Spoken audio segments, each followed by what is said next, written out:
Exploring the bizarre. Your e-ticket ride into the world of the paranormal. Strap yourself in as we traverse the universe exploring the unexplained. UFOs, ghosts, lost worlds, cryptozoology, as well as other dimensions. It's time to take back the night.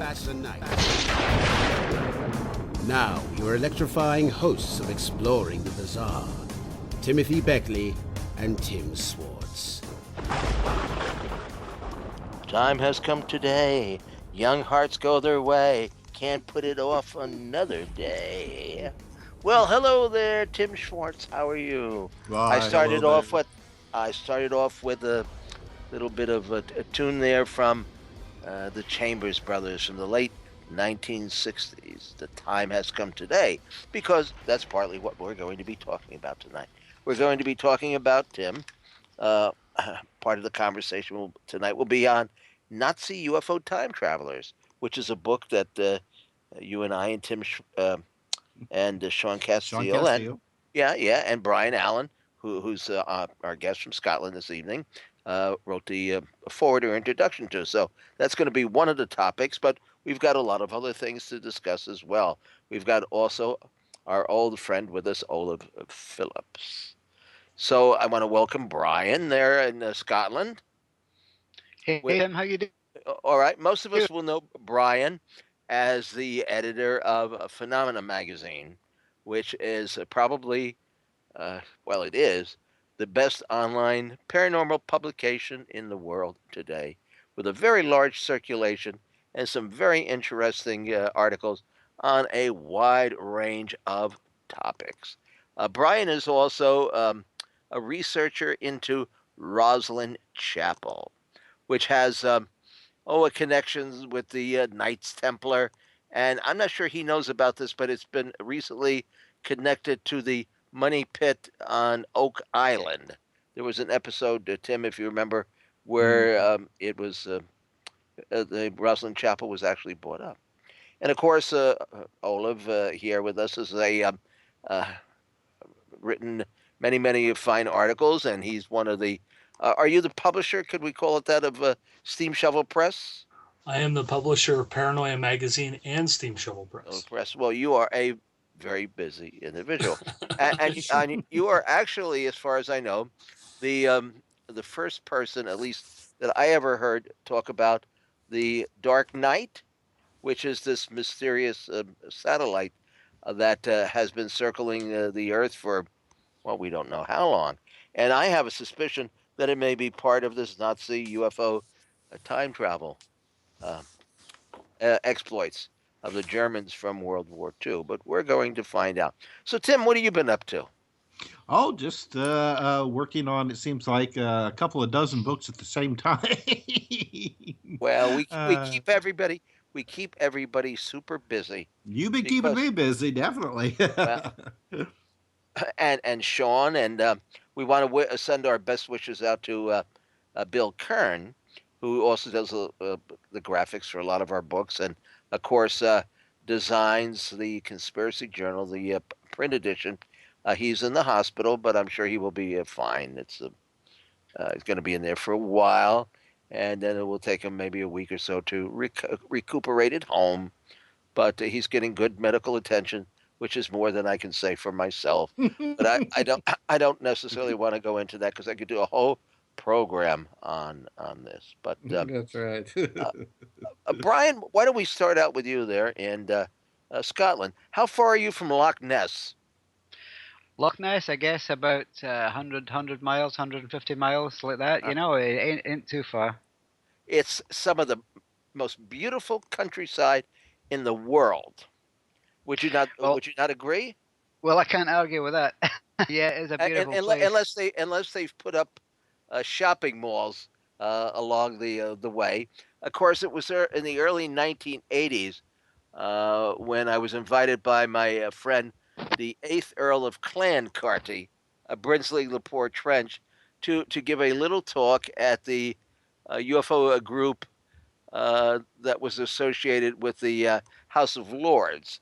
That he had about 100 members, that They got together every so often and brought in a speaker and discussed all the subjects dealing with UFO sightings in England, but also other places around the world as well. And so I took the night coach, or the night sleeper, I guess you would call it, from London to Inverness, which is the closest, largest city. That's where the last train stopped.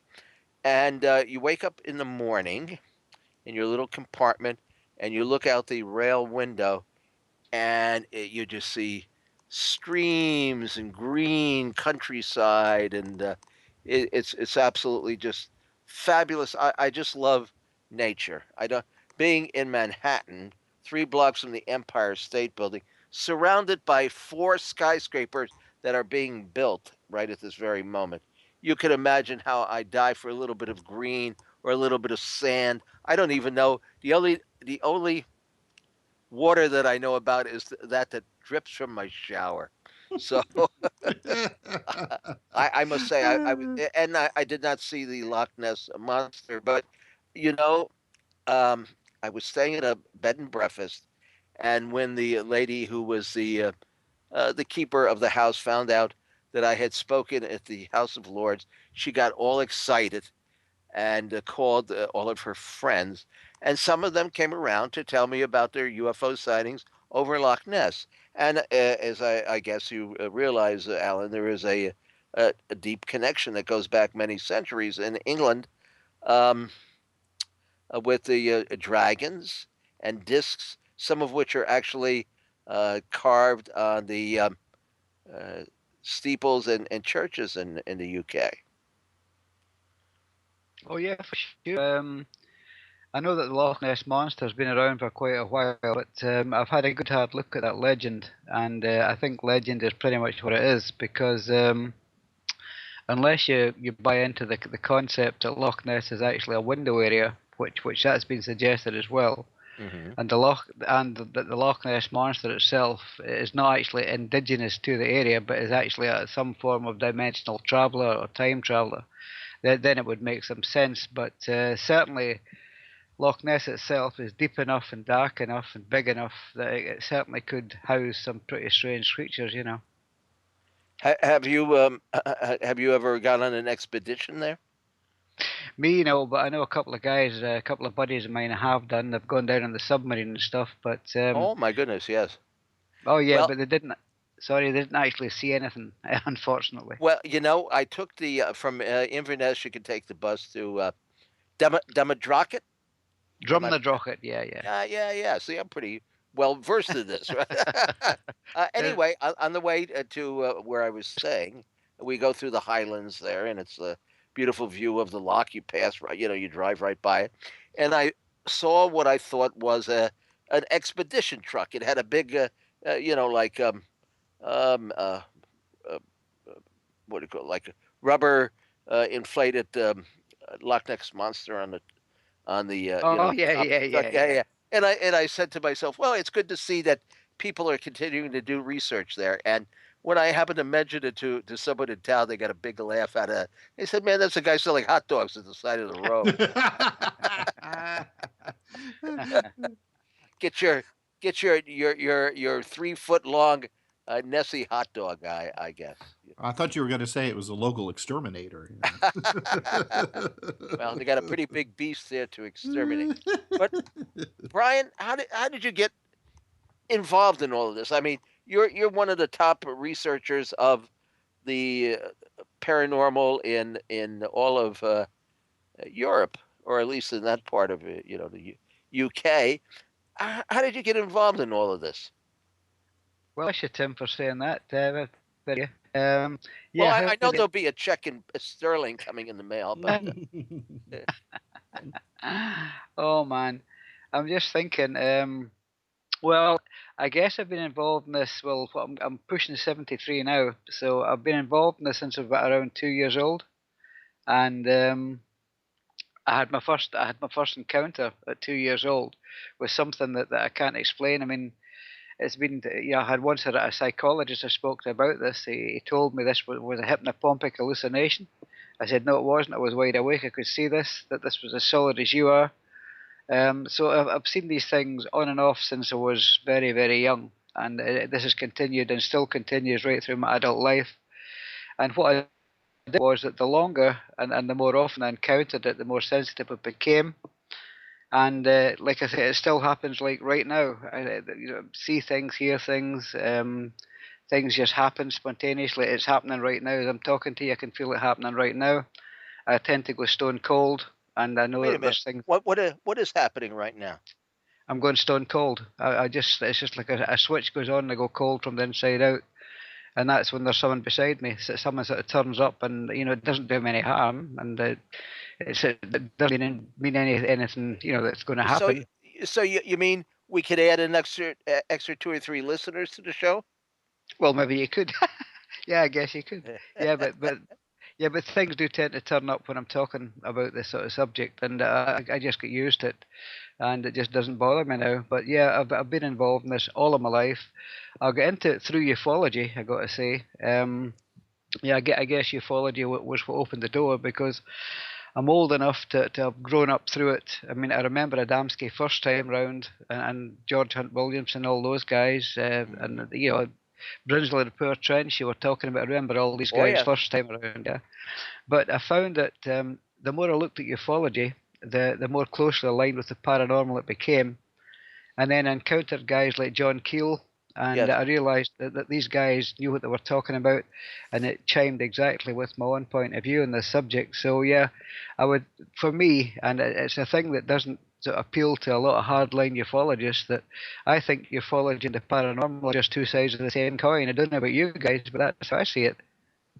Well, it's sort of changed in the last few years.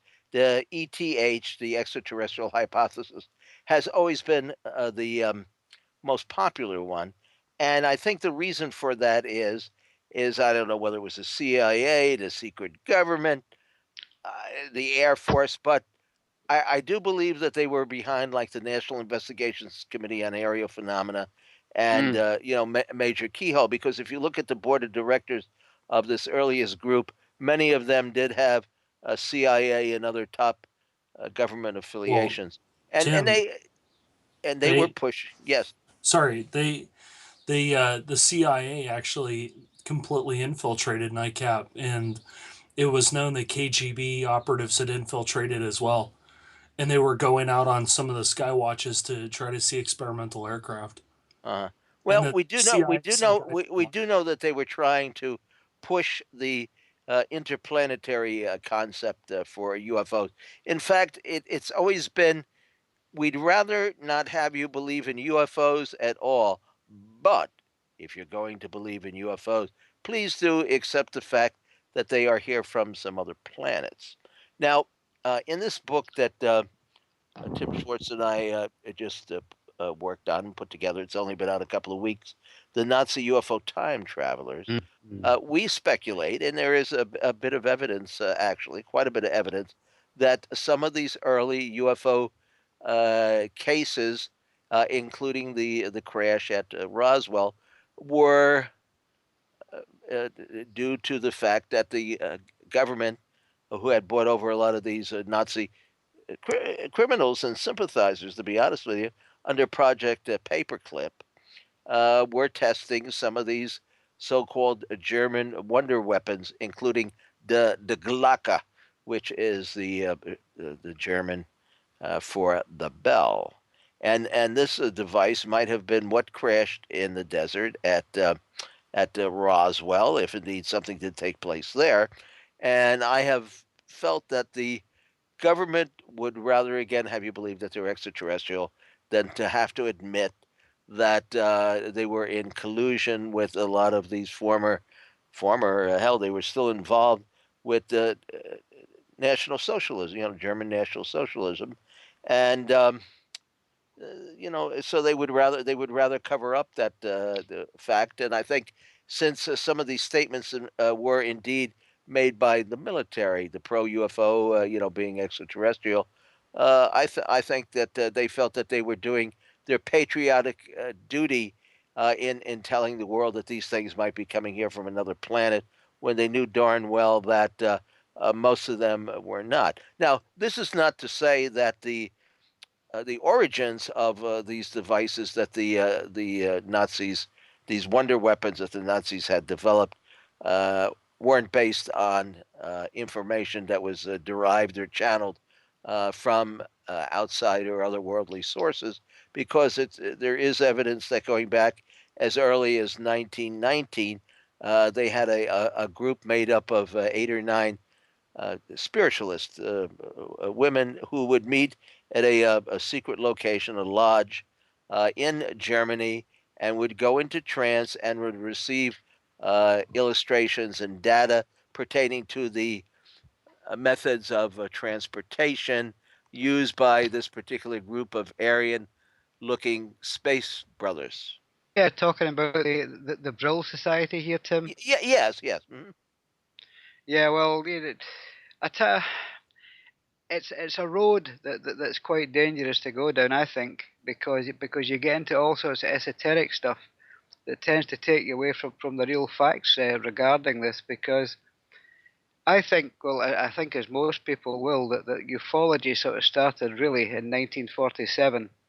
And I think you know where I'm going to go with this. And this was at the Cascade Mountains, and it's assumed, or it's claimed, or Arnold certainly claimed, that what he saw was, couldn't have been anything terrestrial the way these things flew. And if you have a look at the usual stuff you see on the internet, if you call up Kenneth Arnold, you'll see him like pointing at this scalloped boomerang shaped thing, and he said this is what he saw. Well, if you look at that and you look at one of the pieces of stuff that came over under Project Paperclip, which was a full, not a flying model, but it was certainly a model under construction of the Horton HO229. Now, Northrop, it was given to Northrop, and Northrop actually built one of these things. And when you look at what Northrop built and you look at what Arnold actually saw, they're not just the same, they're identical. So I believe that what Kenneth Arnold saw was in fact a flight of Northrop-built aircraft built on the original Horton design. But the other thing was that we're told that, well, it couldn't have been because these things were doing 1,200 miles an hour, and it was a ramjet aircraft. Now, the guy that designed that ended up in Soviet Russia. He was one of the guys that got dragged across under their version of Operation Paperclip. But what he designed was a ramjet. And if you ever call up the P-13B on the internet and have a look at it, this thing was a flying wing, a Delta-type flying wing. And if you look at the two propulsion systems, if you look at what Arnold claims to have seen, you see the drawings of that in the center of it, there's like a circular excrescence, if you like, on the top of it. And if you look at the P-13B, you see underneath it, there's like a circular aperture. Now, this circular aperture was the actual combustion chamber for the ramjet. And so what I believe that Arnold saw was the Horton design as built by Northrop incorporating the ramjet that Lippisch had designed.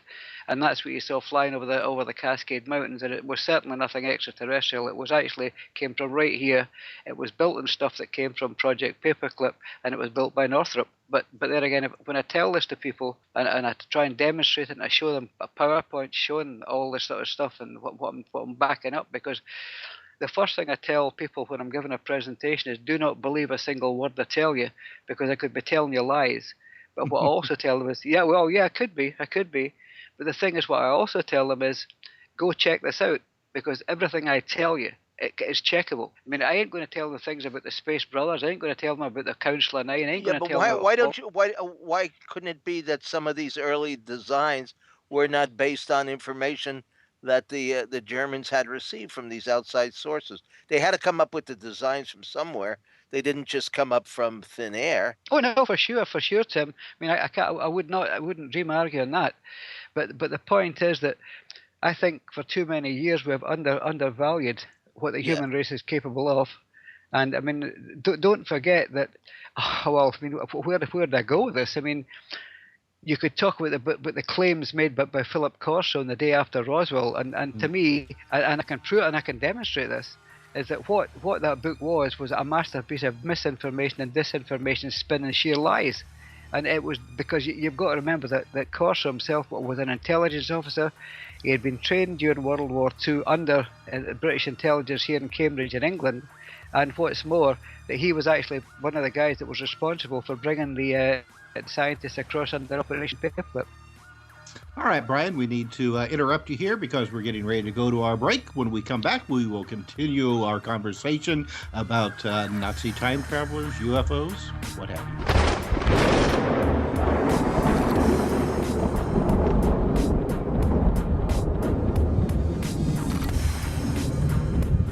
Now back to exploring the bizarre with two of the most electrifying researchers in the paranormal, your hosts, Timothy Beckley and Tim Swartz.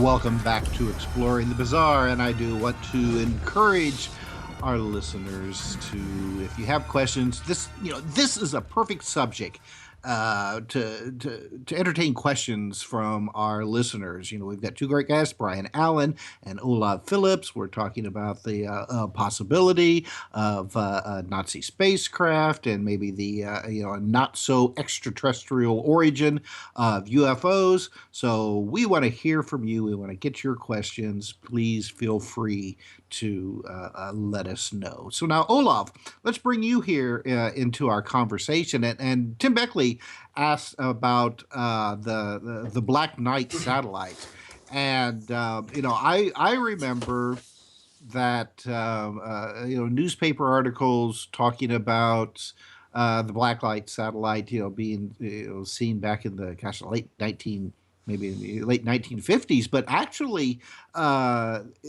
people were seeing this in one way or the other, even farther back than that. Am I correct? Well, yeah. So I think when people talk about the Black Knight satellite, you're actually talking about possibly several different objects. Mm-hmm. There was an object that lived out, I believe, out at the L3 site. It's like a gravitationally neutral point in space. Back in the 1800s, that there was a Swedish, I want to say he was a Swedish scientist, was sending radio messages out. And the messages would hit this thing and then come back, and they would come back at intervals of prime numbers. So he would send a message, he'd say hello, and then it would come back in prime numbers. So, the earliest kind of conversation about something weird being up there was probably, in the early 1900s, probably. By the time that the space age rolled around, that they had actually launched Sputnik, and there was a big to-do because when they were watching Sputnik orbit, that the Russian ground stations and the American ones were actually tracking something pacing it. And the Soviets at the time kind of freaked out because they were like, well, what's pacing it? Right? And it kept a consistent interval. Mm-hmm. I think that was even in Time Magazine, or I think it was Time Magazine. And then, not long after that, we launched Explorer 1, our version of Sputnik. And the same thing happened again. So nothing should have been up there, but it followed it. So, I mean, those are kind of like the early entry points. And, in the 70s, you had Duncan Lunan had supposedly deciphered a message from the Black Knight talking about that it had come from Epsilon Boötes and that it was a Bracewell probe, and, it had a star map and a bunch of other stuff. He's been kind of hot and cold on that. He talked a lot about it in the 70s, and then he kind of let it go dormant for a while. And then he said, no, I got it all wrong. Here's the real message. And then he let that go for a while. And then he came back and said, no, I got it all wrong. It's not real. And then he waited a while and he said, no, I got it right. That was the message. I've always found it, I like Duncan. He's a nice guy. And he's, I think he got it right, at least for one of the probes. I think, but like I said, I think the Black Knight, as we see it, is a composite of several different things. Right. Well, I mean, and this, the object as it was seen by ground-based radar, I mean, it was considerably larger and apparently heavier than anything that we had put up. and it was in a polar orbit, which at the time nobody, here, on Earth was able to put anything up into that orbit. But I mean, and we're not just talking about, speculation or anything like that. No, military radar was actually tracking this thing, even though now you have the skeptics saying, "Oh, they weren't really. It was an asteroid or a meteor." Well, we have a fence, right? We have a fence. I mean, we've had a Right. fence since the 50s. It's called the fence, and basically the idea is that at the time of the Soviets, now the Russians, launch a preemptive nuclear strike, we can detect it within a couple minutes, which guarantees us enough time to retaliate. Now, Olaf, recently, within the last year or so, Pepsi, right, the Coke, the soft Yes. drink, put together a well, I wouldn't call it a documentary. It was kind of dramatized, A little short? short, yeah, 10 or 12 minutes, I guess it was, on this particular dark night. What's the story behind that? You know, it's hard to say. I mean, when multinational corporations do things like that, you have to ask yourself, well, are they doing it because it's predictive programming, or are they doing that for, you know, uh, some sort of ulterior motive? Like somebody in the powers that be said, "Hey, you PepsiCo, make this video," or are they trying to latch on to some viralness of it? I don't know. I mean, it's hard to say. The thing is that I think a lot of times when that kind of stuff happens, um, that it's disinformation oriented, that it's designed to kind of poke fun at it a little bit, but sometimes it's not. I mean, I go back to I guess somebody on Reddit came after me that it's not a banned document, or it's not like a hidden suppressed documentary, but it's a banned one because Disney will never air it again. Oh But yeah. in the 90s, I mean, Disney made a UFO documentary that was supporting a failed ride that they had. I actually That's went on the correct. ride. Yes, because I was actually kind of involved in that. I mean, they had contacted me about promoting it in I guess it was UFO Universe that I was Right. Yeah. editing at the time. So I Well, I still have, saw it. yeah, it was on TV at 2 o'clock in the morning, and people think that there was a Oh, no, no, conspiracy no, no, reason no. for that. It No, it was there was because they were buying the time, no, and it that's was the on prime cheapest time time. you can get. Yeah. No, it was on the Wonderful World of Disney. Oh, I I'm sure watched it it was, on. but originally it broadcast on quite a few stations at 2 o'clock in the morning, and people thought, well, why are they showing it at this time? Well, because it was like an infomercial, and that's when Yeah, you get cheap time. it's But true. people never thought of that. Yeah, But I mean, was what they did with it had Robert Urich in it. yeah. Was that predictive programming? Was that kind of mass consciousness awareness programming? I mean, was it disinformation? Well, I think it's a little bit of everything, right? That they put some stuff in there that was kind of specious, and the intro of it was awful. I mean, it's Michael Eisner pretending to be in Area 51, surrounded by guys in the wrong uniforms, carting around M16s that are obviously fake. But I mean, at the end of the day, ultimately, what they had that show for was to promote that thing that they had built with Lucas, to where you go inside and they had captured an alien and it escapes. A very frightening ride, by the way, but they wanted to promote that. So I think it's a multi level thing, that there's some truth in there somewhere. Something that PepsiCo ad thing, somewhere in there there's some truth, but I think it's wrapped around a lot of viral marketing and programming.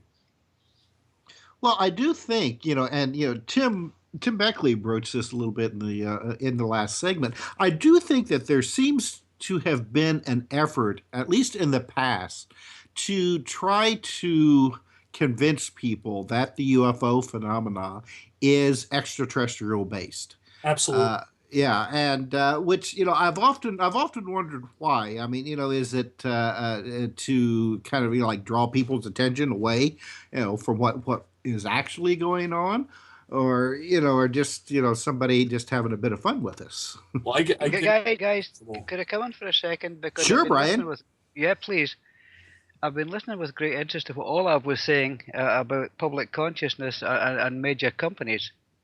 It's just that we should never forget that the guys that operate in these countries and in these companies aren't stupid. They're very, very aware guys. Now, what you were saying about PepsiCo and that ad that well, you'll have heard of Lovecraft's fictional book called Necronomicon.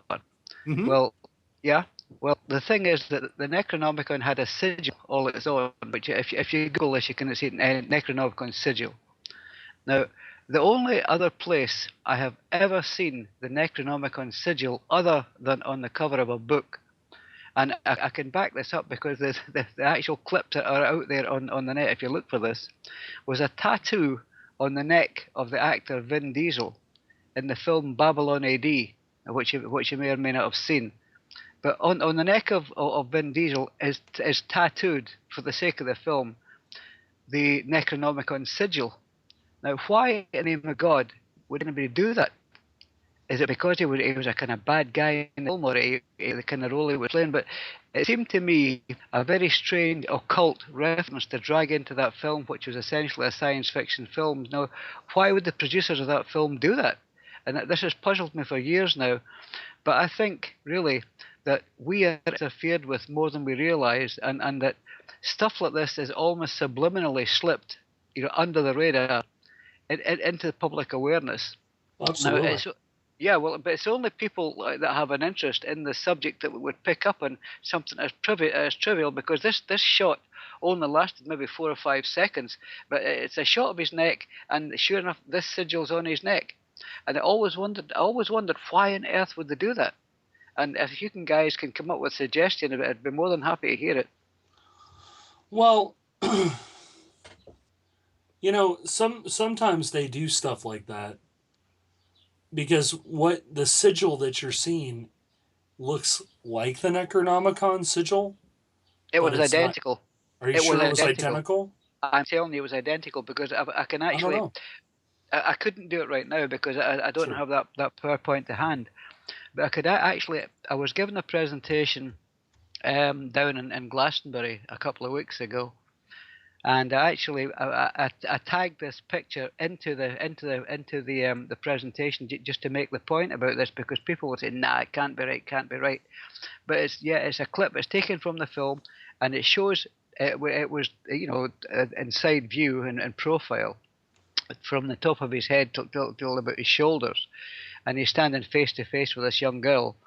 And sure enough, the sigil is on his neck, and it's absolutely identical. As I say, they don't do this for nothing. I think that they're continually trying to mess with our heads, Sure. Well, I mean, there is a lot of predictive programming out there.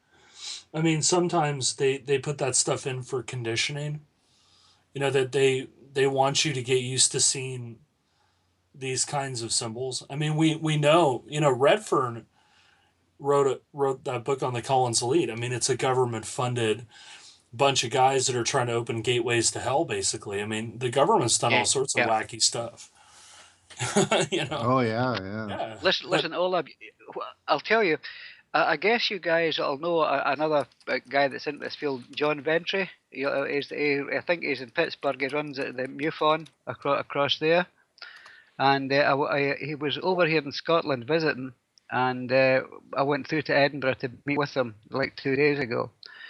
And John and I had a long talk about this demonic influence within ufology, and I hadn't really thought of before. And the more he talked about it, the more I realised that he was, that he might have something in there, because if you consider it, the sort of reptilians, the greys, you name it, and dependent on the culture and the level of intellect of the people that actually encounter these things, there becomes no difference between a reptilian and a demon, or a grey and a demon.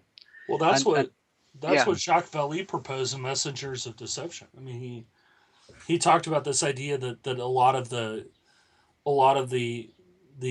organisms, for lack of a better term, that are kind of associated with UFOs, that in the Middle Ages they were considered fairies or ogres or whatever. Sure, sure. I mean, for me personally, I get into a lot of trouble with the UFO guys because I think most of them are human. I think a lot of this stuff is programmed. I do believe there are some UFOs that are alien or unexplainable, but when I went to East City, I sat out there for 6 hours and I said, "Hey, that's an aurora. That's an airplane. That's an airplane. That's an airplane." And like the CIA, they actively pushed the idea that the A12 was a UFO from sure. the outer solar system. Olaf, you're talking about the Aurora. The origins of the Aurora project seem to stem from the competition between Convair and Lockheed to produce that the SR-71 that ended up with that CIA project. But Right. the other aircraft, as you probably know, in that project was the Kingfish, which was built by Convair. The thing was that the Kingfish, in many ways, was a better aircraft than the SR-71, but there were still too many glitches in it, and the SR-71 was ready to roll pretty much as it was. The thing was that the Kingfish was such a damn guy that I believe that the fish went into black and came back as the Aurora. But the whole thing is that they don't need the SR-71 anymore. They don't need the Aurora anymore because satellite technology is so good. And drone technology is so good that it's largely superseded these aircraft. Well, they don't need it anyway. I mean, I can show you. I mean, I've seen them, but I can show you photos of triangular aircraft, that are using all kinds of advanced engines, aerospike engines, and other kinds of engines, and they have adaptive camouflage. But I think, for the U.S. government and for NATO and for the Russians and for others. I think that UFOs are a very convenient way to explain these things away. That you can have this triangular aircraft streak across the sky, and everybody goes, "Oh, what's that?" And they say, "Well, that's a UFO." I mean, I can give you evidence that Betty and Barney Hill were not abducted by aliens. I mean, a lot of this stuff is not. Again, I believe that some of it is. I think maybe 10-15% of it is something else, but. Let's talk about George Adamski. Let's talk about his connections to the Nazis. Let's talk about Dr. Frank Strange has taken a guy named Valiant Thor to the Pentagon. I mean, what alien names their kid Valiant Thor? I mean, Well, some of the early contactees, the beings that they spoke with, spoke German. They spoke German. They spoke German. Yes, and. Also, at the original landing spot where supposedly this Venusian that Adamski had contacted landed, right? When they made plaster of Paris cast later on of the boot prints of the so-called spaceman, it had a swastika in it. And it gets better from there. There's I believe, and Tim, you're going to come after me for this one, but I think it's 1977. It's in my book, but I think it's 77. There was a Sega article where this guy had looked at all these UFO photos, and he looked at the iconography on the UFOs. And what does he find? He finds symbols that correspond to the British Union of Fascists. He finds symbols that correspond to the Luftwaffe. He finds symbols, that correspond to the Nazis in general. He finds symbols that correspond. I mean, well, he said they were alien. I made the correlation, but and he's talking about UFOs where on the side of it says USSR and then like 6 digits, and then US and then 6 digits, and ENG and 6 digits, and it's like, what alien writes in English? And of course, it could be that great trickster in the sky. True. Just trying to get a big laugh out of us. And, that's true. And indeed, they do every once in a while. It messed with me. I'll tell you. One night I was driving home. You guys want a story? One night I'm driving home because I have a job, and I'm driving home late at night, long day, and I'm going through this valley, and I'm tired. It's like 2 a.m, and I'm falling asleep, and a triangle flies out in front of me at like, I don't know, 5,000 feet, right in front of me. I mean, it's huge. It's like the size of maybe an A320. Oh wow. Yeah, and it goes right in front of me. Had the lights on the edges, silent, no noise, coming in under the fog, and then it dipped back up into the fog. And of course, I'm thinking to myself, "Oh my god, I've got to take a photo of this. My phone is full, so I have no space. I'm trying to take the camera while I'm falling asleep driving. I'm thinking to myself, because it's very remote, I'm thinking to myself, if I stop, some idiot in a truck is going to run me over, or I won't, or I'm going to wreck my car. So, I see this beautiful, perfect triangle with the lights and the whole thing over my head at 5,000 feet, and I got nothing. That's a trickster. I got nothing. Mm-hmm. I can tell you about it. Oh yeah, well, I mean, crazy too. Yeah, I mean, there's a lot of people who have had experiences just like yours, Olaf. I mean, this, this absolutely perfect sighting, and everything goes wrong. Camera won't work. Right. The people in the car are afraid for them to stop. Yes. It's just like everything that can be possibly thrown in your path to prove your experience happens. But I do want to go back to the Black Knight though, because I do believe that I have a reasonable explanation for at least what one of the Black Knights is. Okay, go for it.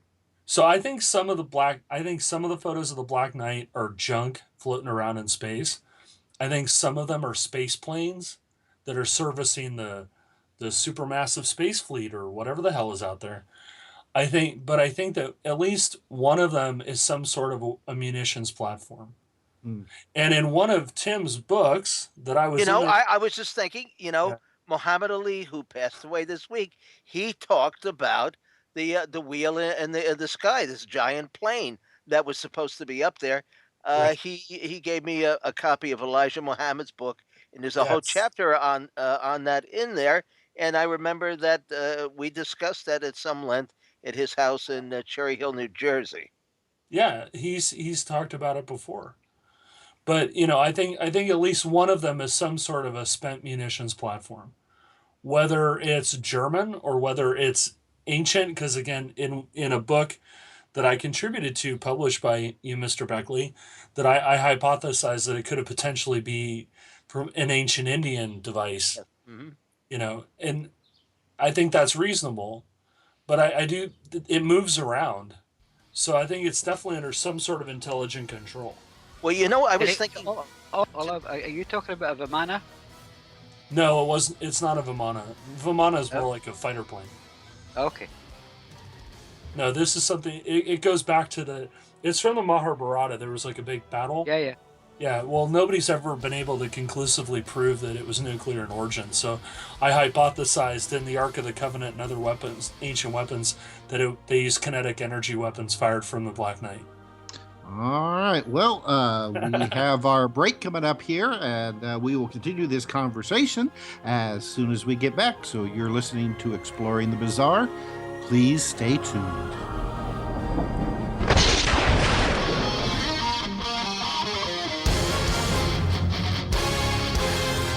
Exploring the Bizarre.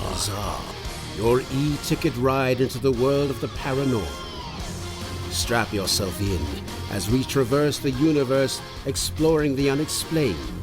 UFOs, ghosts, lost worlds, cryptozoology, as well as other dimensions. It's time to take back the night. Now, your electrifying hosts of Exploring the Bizarre, Timothy Beckley and Tim Swartz. And here we are back with the second segment of Exploring the Bizarre. Now, Tim Beckley, you said just before we went on our last break that you had a story about Barry Goldwater. You want to tell us about that? Well, yes. I had some limited correspondence with Goldwater I guess this would be back in the 70s. But You know, he was interested in UFOs, well, wasn't he he? was interested in UFOs. In fact, if you recall, he tried to get inside of Hangar 18, and they told him point blank that he should never bring up the subject again.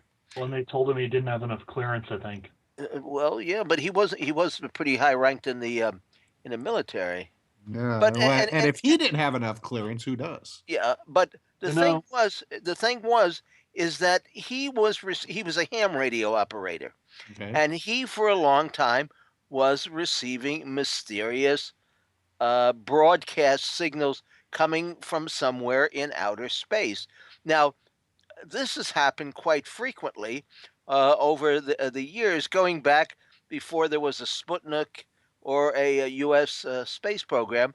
I remember even Ray Palmer talking about it in some of the early issues of Mystic Magazine, Search Magazine, whatever he was putting out at that particular time. Uh, then Lee Spiegel, back in I believe this would have been the 70s. I remember went to a town in North Carolina, Lumberton, North Carolina, where there were a lot of UFO sightings going on, and there were quite a few ham operators there that were picking up the same sort of strange, mysterious signals. Also in the town of Calvert, Texas. I've kind of kept a track of mysterious signals and voices and all coming in over radio and TV frequencies. Could it be that this is the uh, Dark Knight broadcasting some sort of message to some terrestrial station? I mean, it's possible. You know, I've always kind of hypothesized that the whole long delay echo thing is that to the Black Knight, when you transmit to it, it doesn't know what to do, right? Because whatever control system existed, whatever its ground station was, is long gone. So when you send messages to it, it doesn't know how to interpret it. Well, who's So, sending the messages? We well, are. people have, yeah, we've sent them over time, you know, to test the long delay echo thing, and you know, because you can send messages out to it and get weird responses. I've always believed that was actually a failure on the Black Knight's part, where you would send a message, it didn't know how to interpret it, so it'd send it back to you and say, "Hey, I don't know what this is," because you're not sending the right command code or whatever. But what you're talking about is actually far more fascinating. And I mean, you can even go to Philip K. Dick and Valis and this idea that purple light entered his brain and told him things. I mean, this, you know, Krober called it the superorganic. This idea that there's something amorphous that's up there that's sending thoughts into specific people's brains. And there was actually an interesting one. I think it's called the Friendship Enigma, that maybe 10 years ago or 15 years ago there was a there was a UFO sighting, and Italy. no, it was No? down in South America. Oh, That okay. the UFO had been seen and then started to communicate with a ham radio operator, Hmm. and the communication was in Spanish because obviously he's a Spanish speaker. And my friend Clyde actually took a snippet of the message and gave it to somebody he knew who was a linguistics professor at one of the schools in Utah, and she said that the the actual way that Spanish was spoken was almost mechanical, and it was perfect. It was actually too perfect to have been spoken by a native speaker. I'll find a link to it, but that one in particular is pretty fascinating. Oh, I want to get more information about that. Almost like it was a artificial intelligence responding. Yeah, and I think there was some German involved in that too.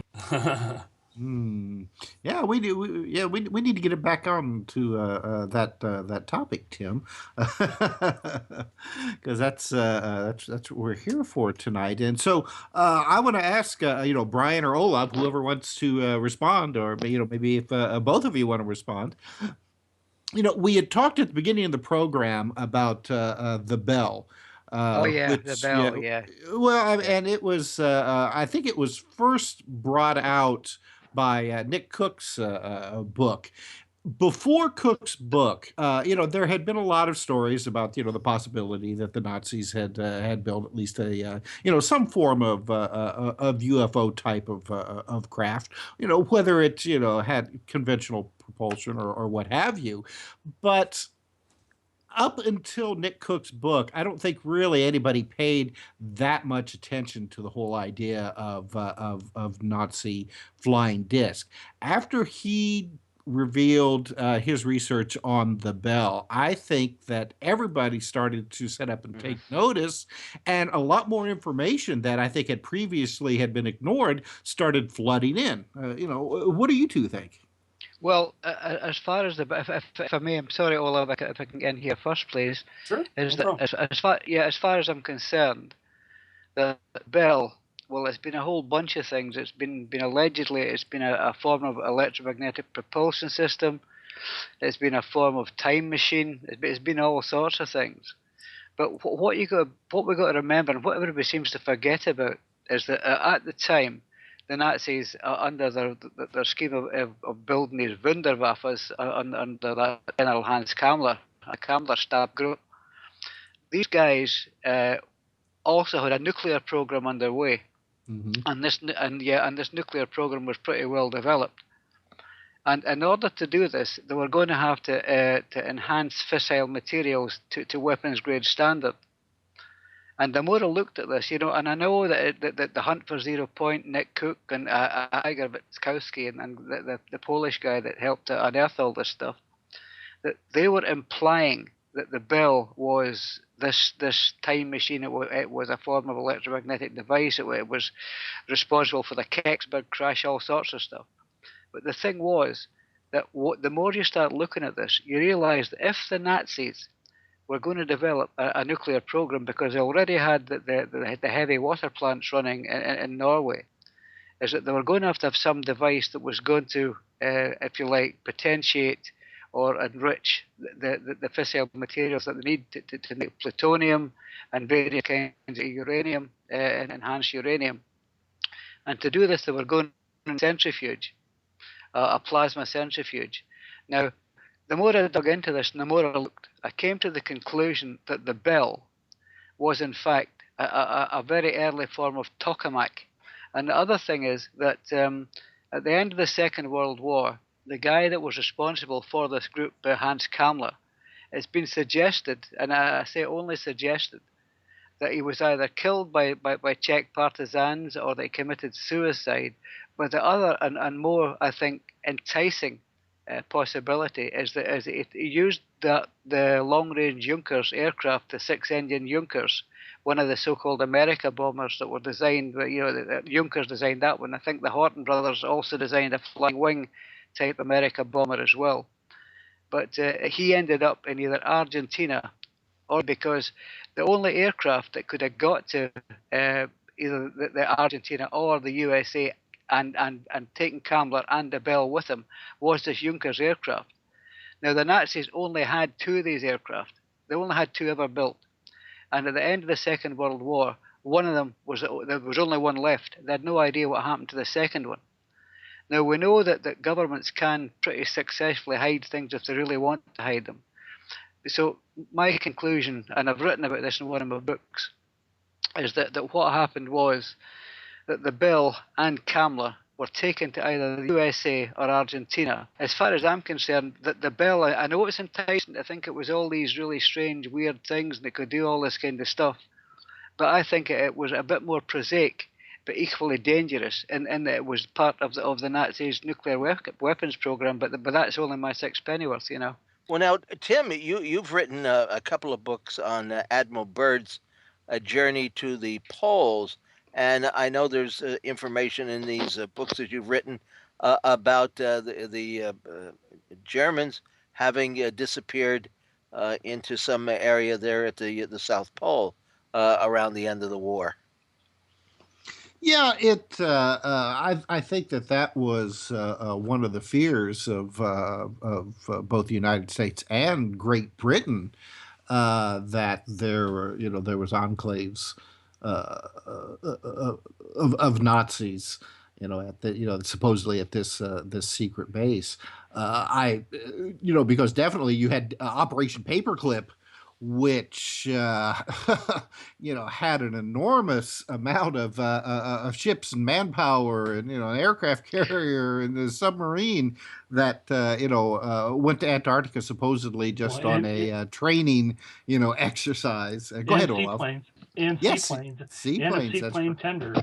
That's Now, right. That's right. Tim, didn't Bird go down there and was supposed to be down there for like 6 months, but ended up coming back in a few weeks? And About 6 weeks. yeah, When and did man, he not talk about some wondrous world beyond the poles? There's been some manuscripts that were released that talked about that, and my personal speculations is that those may have came out to kind of muddy the waters a little bit about what was actually going on, and I think again we're back to this idea where I think that the United States and some of the other Western powers are trying to hide the facts that there were secret enclaves of Nazis, both in the United States, South America, definitely, and possibly Antarctica. It would have been a lot more difficult, to really to Maybe. achieve much in Antarctica, because you have to consider the amount of diesel and other types of commodities that would be taken there. I think probably South America was a lot better choice to look for. But I think early on, I mean, there was a serious consideration that they could have like a base in Antarctica. Well, if you look at the Bell story, right, where it comes from is Igor Witowski. Mm-hmm. And Nick Cook picked it up from Igor Witowski. Igor Witowski had supposedly been told by a friend of his who was in the intelligence service that there was a Nazi that they had caught, that or there were files about this Nazi that they had interrogated. The guy's name was Jacob Sporenberg, and Sporenberg had gone off about Der Riese, the giant, the secret base that was run by Kammler. And Kammler, as a person, he died six times. Not only was he killed by Czech partisans, he was killed by the Russians, he was killed by us. He died in a traffic accident. There numerous ways this guy died. He had 9 lives, basically. Yeah. But the truth is that this guy was one of Himmler's chosen, and he was responsible for clearing the Warsaw Ghetto. He was responsible for building the entire concentration camp system. He actually pushed Hermann Goering out as the head of construction for special construction tasks. So he was the guy, a PhD in civil engineering. I mean, he really was the guy to do it. Now, as far as what the Bell was, we can all argue about it. Everybody points to Kecksburg. One night on a radio show that I used to be involved with, well, I'm still involved, but I mean, he used to be more involved with, we had a guy on, and who was a stealth engineer who actually legitimately worked at Area 51. And Clyde, the host, asked the guy, hey, you were in the military industrial complex, what about the Bell? Or what about Der Glocke? He goes, Der Glocke, what are you talking about? He goes, well, the Bell. And the guy said, oh, that Nazi crap, they sent that thing to Wright-Patterson. So if it was a reactor, then they sent the reactor to Wright-Patterson. If it, it doesn't make sense that the Air Force would really want to deal with it if it was a reactor, but it could have been. Nobody knows what it was. I mean, the weapons program in the Germans is very advanced. They had set off a nuclear device. You can even look in the Wikipedia under nuclear accidents, and you'll see an accident in Werner Heisenberg's lab in Berlin where he had a radiation leak in a reactor that he was working on. It was a saltwater reactor. But, the truth is nobody knows entirely what it was. I mean, it makes sense. The Kecksburg connection makes sense. The Roswell connection makes sense. Supposedly, they found a slave compass in the wreckage of the Roswell thing that was German in origin. This is a compass that was actually manually aligned, and it could not be impacted by heavy duty magnetic fields. And basically, you'd attach it to the main compass, and then you would attach this compass to it, and it would slave data off of it somehow. But it was manually aligned so that it was mechanical versus being magnetic, right? And so this was found supposedly in the Roswell stuff. The interesting thing though that you guys were pointing out was where all this stuff went, because obviously Kamler, who was incredibly well connected, I mean, to say that Kamler was well connected is a vast understatement. I mean, this guy was one of the Himmler's chosen elite, right? He had been in the party forever. He had been in the SS forever. He was an ideologue. He just bought into the whole thing, hook, line, and sinker. Mm-hmm. Well, what's interesting about the Antarctic survival myth, or making it to Ciudad de Dignidad, where all the Germans went, in Argentina, in fact, Otto Skorzeny was Perón's right-hand man for the secret police when they had that decade of disappearances. A lot of that was engineered by the secret police that Skorzeny had trained. But the thing about his disappearance is that from the Hartz Mountains, and I'll get to the Hartz Mountains in a second, but from where Derisi was, where the bell supposedly was, and you've got the henge and all that, from there to Antarctica is roughly 10,000 miles. The air miles. The JU-390, which they had more than two, I think they had four, but that plane only had a range of roughly 6,000 miles. So you have a 4,000 mile difference, right? Well, it turns out that the JU-390 could be refueled by a JU-290 in midair. That the first ever midair refueling was done by a JU-290, which is smaller than the 390. And with that, you now have 12,000 miles. It could have made it to Antarctica. It could have made it to South America. It pretty much could have made it anywhere you want to go. And they just take the 290 and ditch it.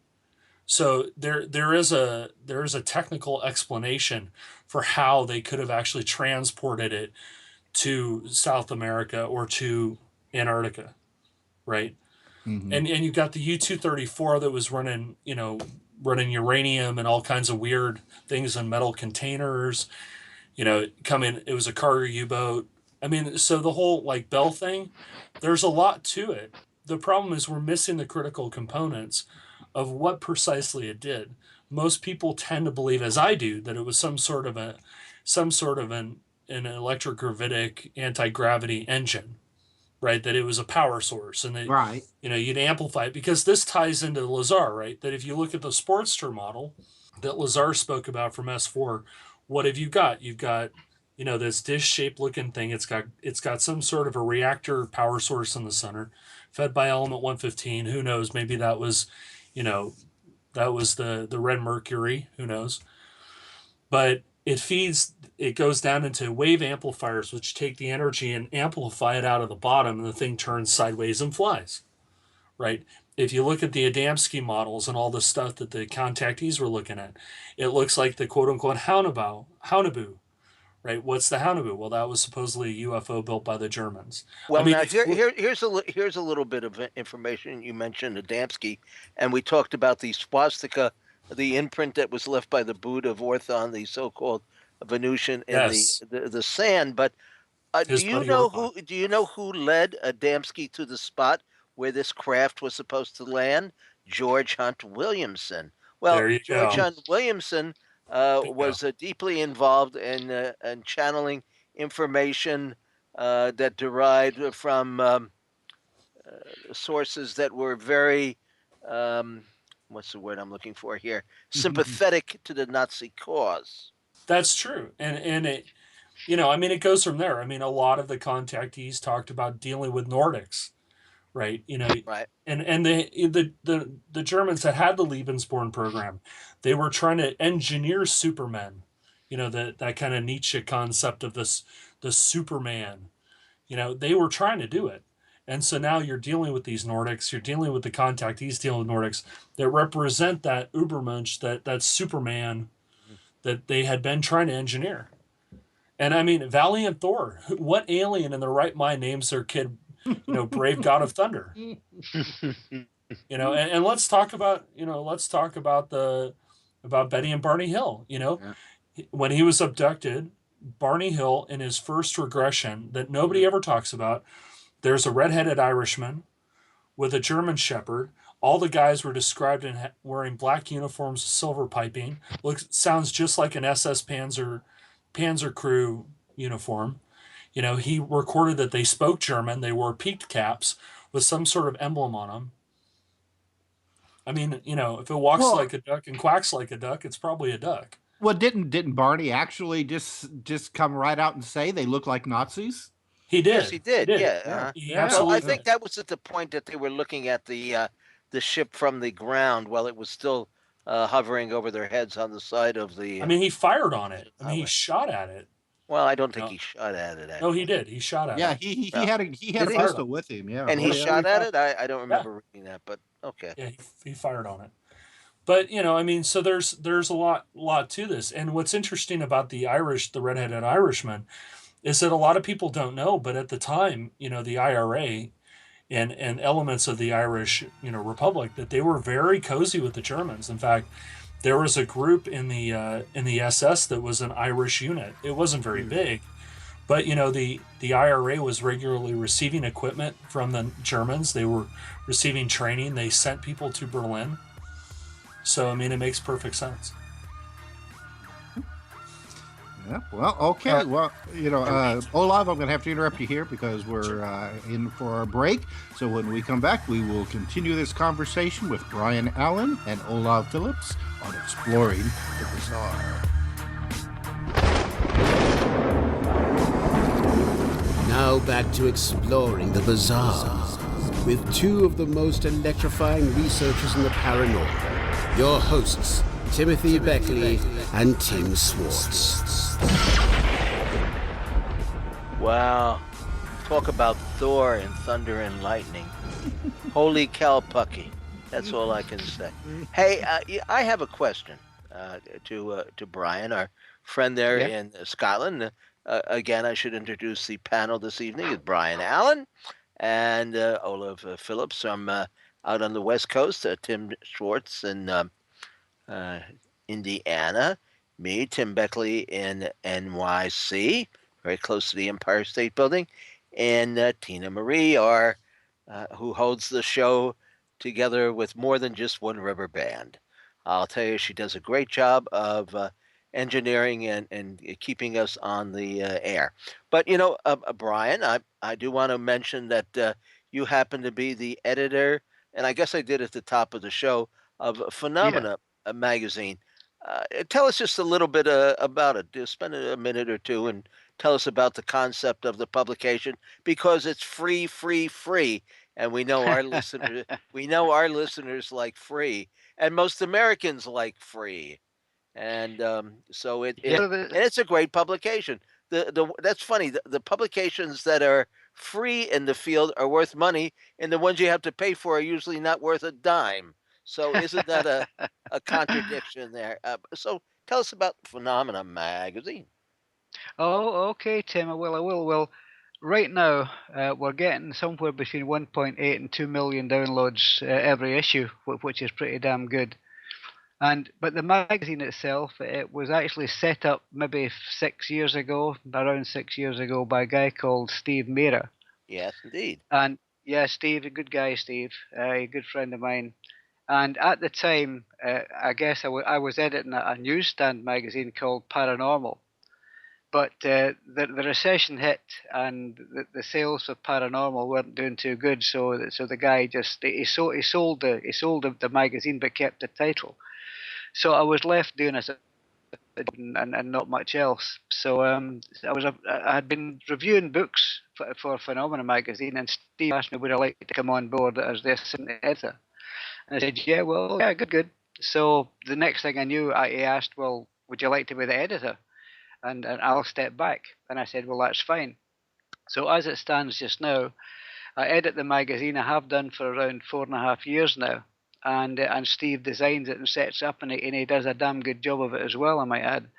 and we seem to be continually adding content. We're adding ideas, and we're now one of the major sponsors of UFO and paranormal conferences in the United Kingdom.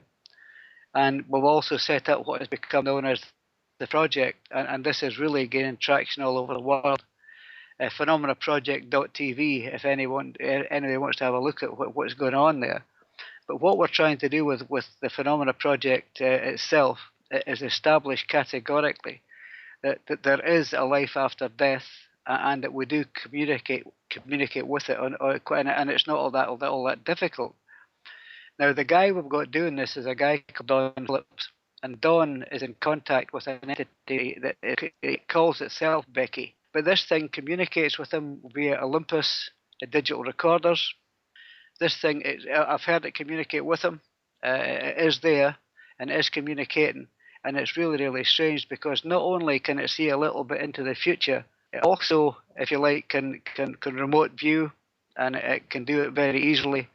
But the really scary thing is that this thing actually flits around, and I wouldn't be surprised if it's here right now because I've said its name, and it'll probably report back to Don what I've said about it. So my own opinion is that I've told Don to be very, very careful about what he's doing. In fact, I think it's just turned up because he just went stone cold again. That I've told Don to be extremely careful what he's doing with this thing, because although it is giving good information, and some of the information we've had of it would stand your hair on end if true, that I don't think this thing's human. It claims to be angelic, but I don't think it necessarily is. I think it could come from the other end of the spiritual spectrum. But the Phenomena Project, like I say, is carried on quite well. We've been at Seattle, at Bothell in Seattle, at a case there, looking at that, been there a couple of times, and come up with some pretty surprising results there. But yeah, the magazine is healthy, the projects are healthy, and the whole thing's looking quite good, really. Now, I've heard you described as the John Keel of Europe, or at least of the UK. God bless you, Tim. Yeah. Well, no, I heard this. I don't know who started the rumor, but you believe that UFOs, outside of perhaps being more conventional oriented crafts from here, that a lot of the phenomena is akin to the paranormal, or closely related to interdimensional, other realms, and so forth. Yeah, exactly so, because I think I alluded to this earlier on in the show, that in many cases there is no difference whatsoever between the phenomena exhibited by, if you like, paranormal beings, and the phenomena exhibited by UFOs and their occupants. There is no difference whatsoever, because as far as I'm concerned, and I've said this at conferences, and people get all upset and get annoyed at me, but I've said that depending on the culture and depending on the context, there is no difference between an angel and an ET. And people say, "Oh, I don't know. You don't know what you're talking about. You don't know what you're talking about." Well, I've asked them, "Well, what is the difference?" I said, "They all come from out there. They come to us. They can work miracles. They can do things we can't do. So what's the difference between an angel and an ET?" And they usually sit down looking all pissed off. And but it seems to quieten them down. But like I say, the ufology and the paranormal, I think, are two sides of the same coin. I really do. Well, how about something like the incident that took place back in 1980s that has become almost as famous as Roswell, the landing at the NATO military base at Bentwaters? Bentwaters, yeah, the Rendlesham Forest case. Yes. Yeah, exactly. Well, as far I guess you know Larry Warren, who was one of the guys. Oh yeah, he's been on the show, and we've had Ben DePorter on. Oh, yeah, Ben, yeah. Yeah. He's been on a couple of times. He's always a very chatty Cathy. He's got always got a lot, very opinionated, and I love the way he travels around holding that camera for hours on end. I don't know how he manages to do that, but of course he's the one that pinned Colonel Holt down about his his problems with Larry Warren, and Colonel Holt said, "Well, turn the camera off, and I'll tell you what I really think."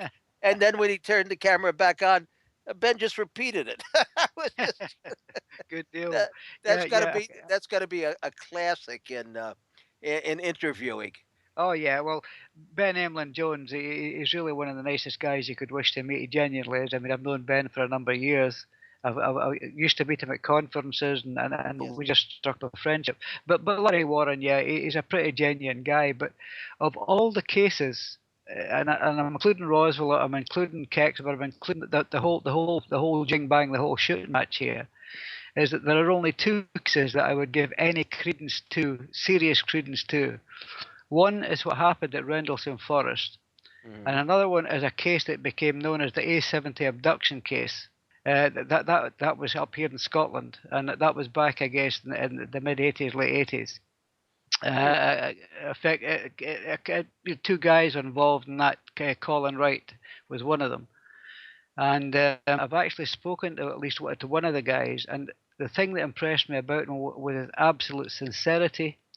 I am convinced, and I'll be convinced to my dying day, that something literally unexplainable happened to these two guys when they were driving along in their car, and they just lost time, and they sort of came to with a bump, and like a couple hours had passed, and they'd literally moved just a little way up, and yeah, these are the two cases that I would say have genuine otherworldliness about them. Yeah. I'm Well, not. I give a couple of other cases like Travis Walton. I do believe that Yeah, he's yeah.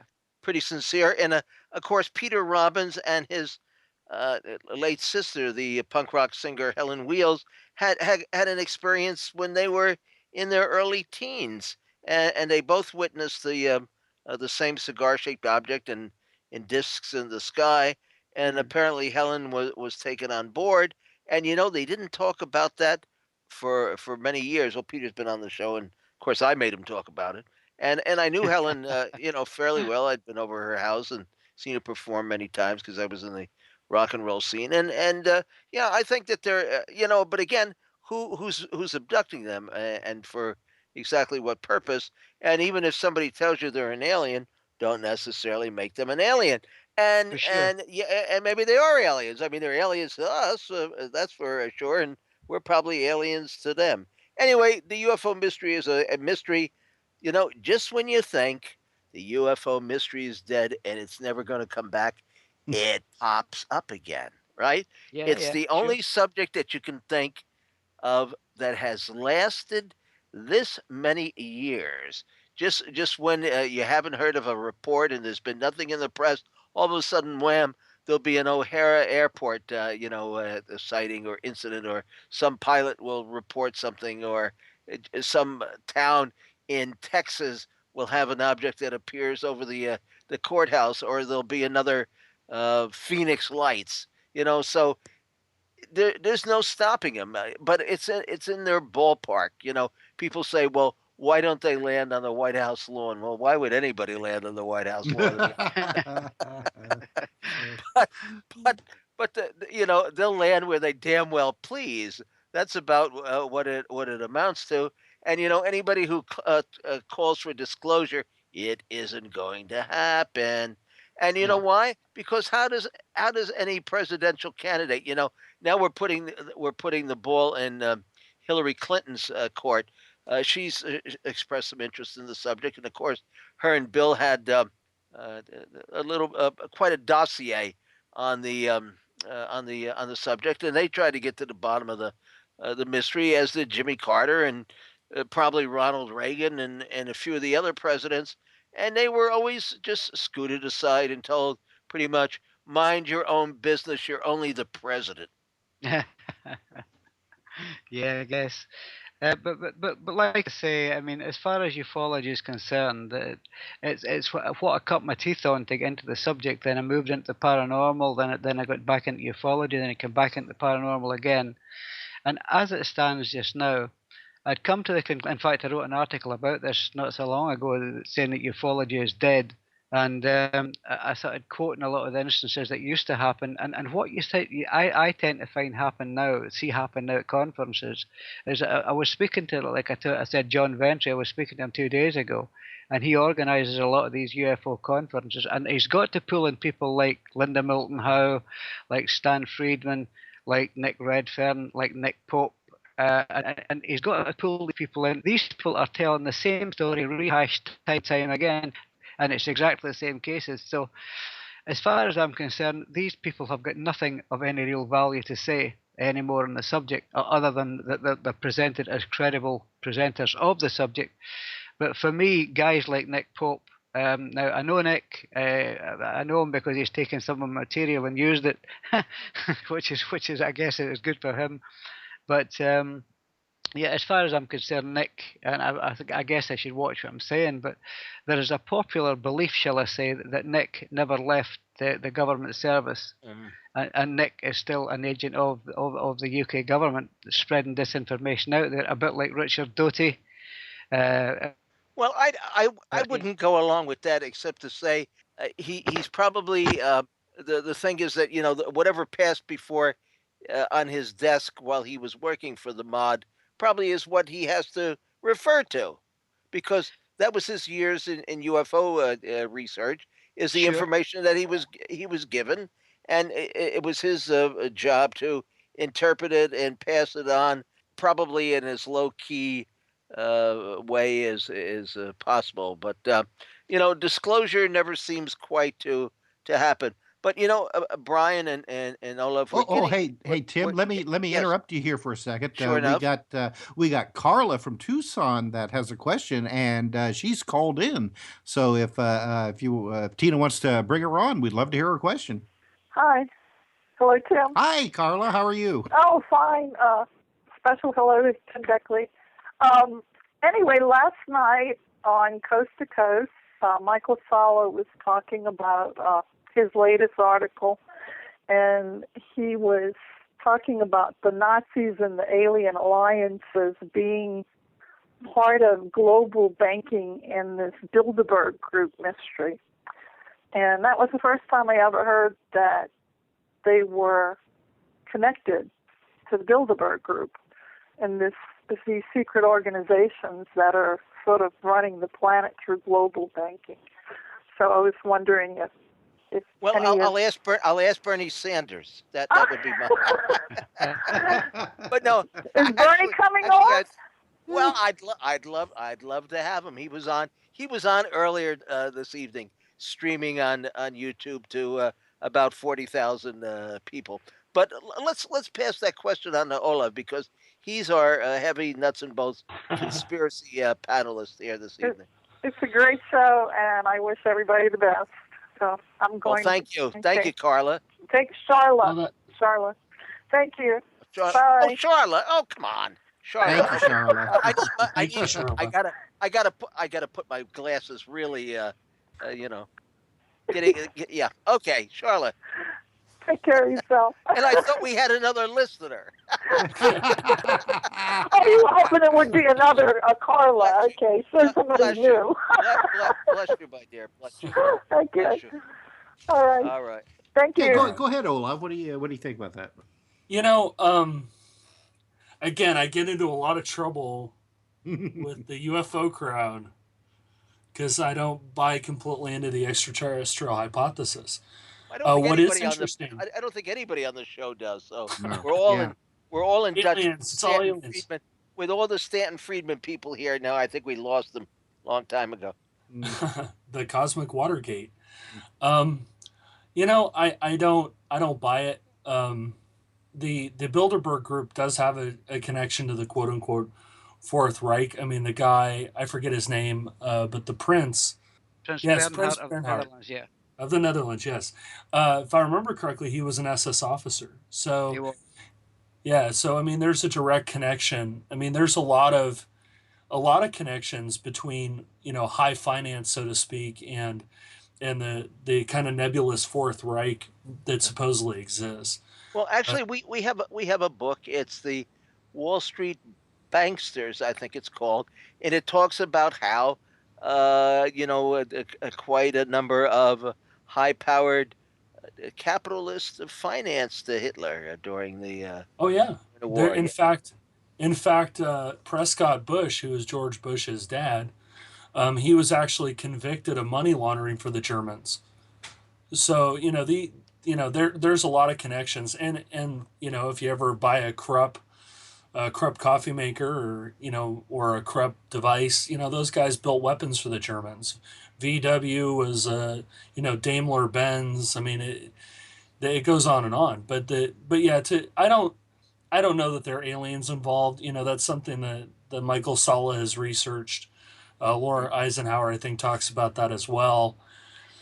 I don't see an alien connection. I just see people. I just see people trying to run the world, and trying to control. Why cut the aliens in on it? That's right. I mean, that means that they'd have to give up some of the money. Yeah. Yeah. or at least give them a Deglaka or something. Yeah, but remember, Maria Orsic. 3 Deglakas. Yeah. Maria Orsic, she channeled that from Aldebaran, I think. Well, I would still like to know whether the drawings that they show in the literature that was supposedly channeled look exactly like the photographs of the spaceships that Adamski took pictures of. Exactly. Well, are those drawings made up? I mean, I have a feeling that they must be, because nothing could be so possibly exact. The guy you need to talk to is Walter Bosley, because he has shown evidence, and he's shown it to me, that Walter Bosley is an interesting guy, but he does a lot of we've had him research. on. Oh, sure, of course. The arrows. Well, he'll show you a picture of an arrow with a device that looks like the bell.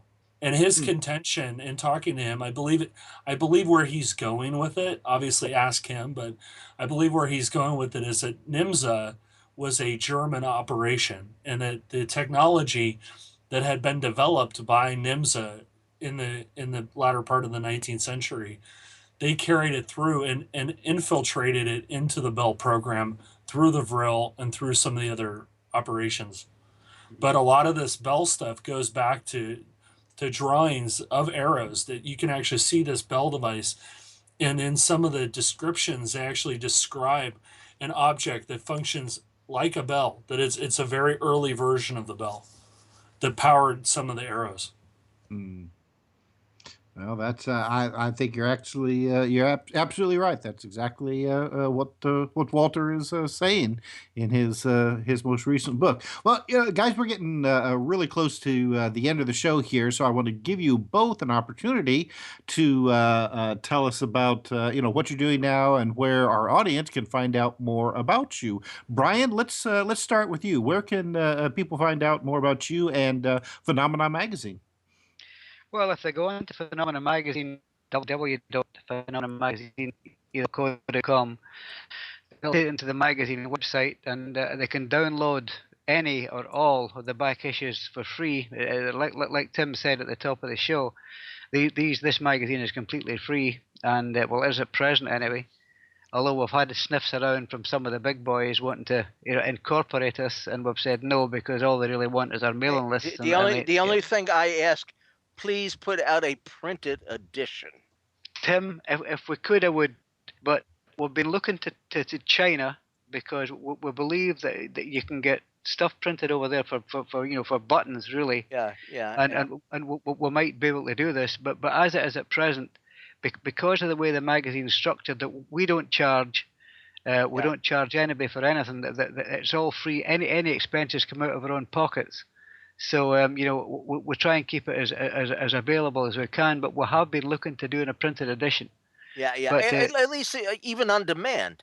I mean, if I plop down my $12, which is what I pay for 14 times here in the States, I'd like to get a printed copy of the magazine, because I have a darn hard time reading it. I'm not from the generation that was raised on the internet. I want to smell that print on the glossy paper. And Olaf, you put out some magazines too. How do people get your publications? ParanoiaMagazine.com, ParanoiaPublishing.com. You can see our books and our magazine. And we have a podcast, the Paranoia Podcast. And how do we? I've never heard that. Yeah, ParanoiaMagazine.com. And I wrote The Secret Space Age, which is on Amazon or Adventures Unlimited. Mm-hmm. Excellent book, by the way. Yeah. Thank you very much. You fellows have done a tremendous job of writing on on all these subjects, And Brian, how many books do you have out now? I have 12 books out now. I guess you can get them on my website, which is brianjallen-home.co.uk. You can see a list of them on there. We were putting out an edition of the Rosalind Chapel book, but the printer TGS disappeared. I don't know. Shit. Yeah. I mean, I never got. I paid for some books, never got them. What the hell? Okay, guys, next week. You've been listening to Exploring the Bizarre with hosts Timothy Beckley and Tim Swartz. They're taking back the night by jetting non-stop across the cosmos in search of the truly bizarre and totally unexplained, with you as their co-pilot. Thursday nights at 7 p.m. Pacific, 10 p.m. Eastern, on the KCOR Digital Radio Network. For more information on Exploring the Bizarre and hosts Timothy Beckley and Tim Swartz, check out their KCOR Digital Radio Network page. Follow their YouTube channel at MRUFO 1100. Exploring the Bizarre.